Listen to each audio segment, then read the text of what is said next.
Hey Busy Fit fam, this is Stephen Anderson and I'm your Busy Fit coach. Welcome to week 3, day 1 of your Busy Fit 2.0 Healthy Habits Coaching, and I am so glad that you're here. Sometimes less is more. Whether you're Bill Gates or you're a 95-year-old grandmother in a hut in Cambodia, we all get 24 hours in a day. You can't buy time, you can't borrow it, you can't recover it, and you can't pause it. You have to spend it. You have no other choice. So the question is, what can I spend my time on that's going to give me a good payoff? What can I exchange this most precious of commodities for that is going to leave me healthier, happier, and have a better quality of life? Now, for most of us, if we really look at it, there are some things and some areas in our lives where we are not getting a really good payoff in exchange for our time. And identifying those time wasters, those really self-destructive behaviors, and doing them less is going to actually give us more. Tomorrow, we're going to learn a really easy way to identify those time-wasting behaviors. And if you've been taking notes up until this point, fantastic.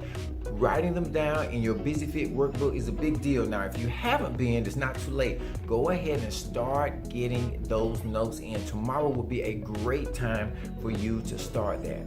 The steps you're taking right now can literally add better quality to your days and better days to your life. And that's really the goal. So congratulations on taking these steps and getting your videos and making your progress. This is a big deal. Remember, there is always a way to keep moving forward. So by now, I hope you've already gotten or have a good plan to get your progress pictures, your measurements, and your weight taken. All right, if you have not, go ahead and let's find a way to make that to happen. Now, yesterday I mentioned that sometimes your weight loss or your weight gain may be meaningless, and that's because your weight can shift pretty wildly throughout the day. Now, I have personally seen my own weight change as much as 8 pounds in a given day. Yes, 8 pounds. Because in the morning time, you're going to most likely be your lightest weight for the day. But as you start consuming water and then releasing water and consuming food and releasing food, all of that back and forth can cause your weight to really fluctuate, but it doesn't mean you've gotten any closer or any further away from your goals.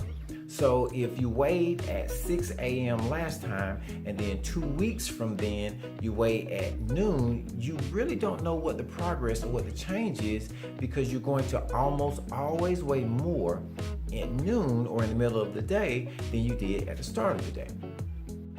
This is why I said that sometimes the weight change can be meaningless. So the way we address this is to make sure that we weigh ourselves pretty much at the same time, at the same scale, at the same location, every single time. All right, so for me, I like to recommend that you weigh first thing in the morning. So you get up, you use the bathroom, and you weigh even before you take your 16 ounces of water in, because that weight will factor in, and we want to see what it is without that. Now, for my ladies, I want you to remember, of course, that sometimes during the month you may tend to retain water more.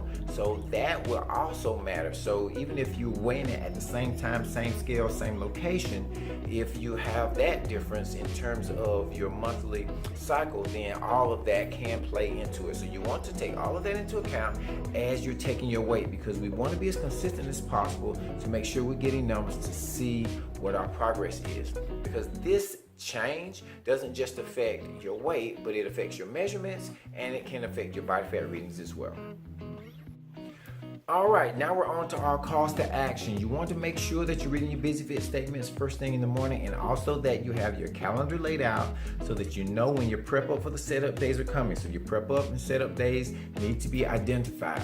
And your number 1 habit is to drink that 16 ounces of water first thing in the morning. And your number 2 is to make sure that you have a plan to get your activity in or your rest, whichever one it is. Honor that commitment to your body and to yourself to go and get it done. And then number 3, of course, we're using our tactics and our learned plans to eat more slowly. Now, remember those progress pics. If you've got them done, great. If not, let's go ahead and find a way to get those done. And tomorrow we get our brand new habit. I'm excited about bringing that to you. It's something that is not quite with our food. Now remember, we're going to get to our food on the week after this. So this is our last week of the non-food habits, and after that we start getting into the food content. All right, so until then, persist. I will persist until I succeed. I'll never give up, and I'll see you on tomorrow.